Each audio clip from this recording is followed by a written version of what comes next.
this is Dr. Vasanth Kumar from Hyderabad. I am the current president of Research Society for Study of Diabetes in India.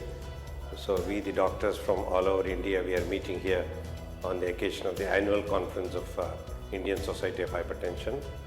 So we are covering many topics about managing hypertension to our patients and also the comorbid conditions.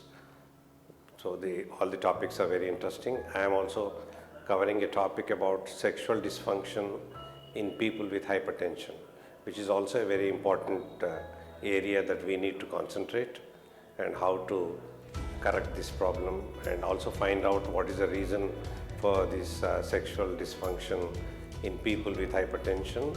It could be basically due to the medicines or the drugs that is causing, or it could be the hypertension itself that is responsible for this sexual dysfunction. We should also remember sexual dysfunction need not be just in the males, it can be also in the females, which is sometimes ignored.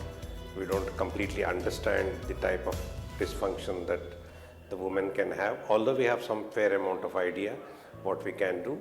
So when we choose an antihypertensive drug, we have to definitely choose a drug which doesn't cause this kind of sexual dysfunctions.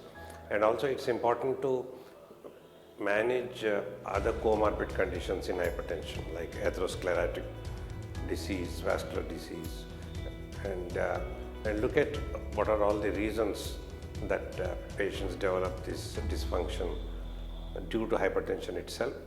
So it's a subject that further needs to be researched and find out, because sexual dysfunction is a very important thing which can affect the life of an individual. So while we manage hypertension, we need to consider these two important points and see that patients do not suffer from this kind of a problem which can really affect their life. Thank you.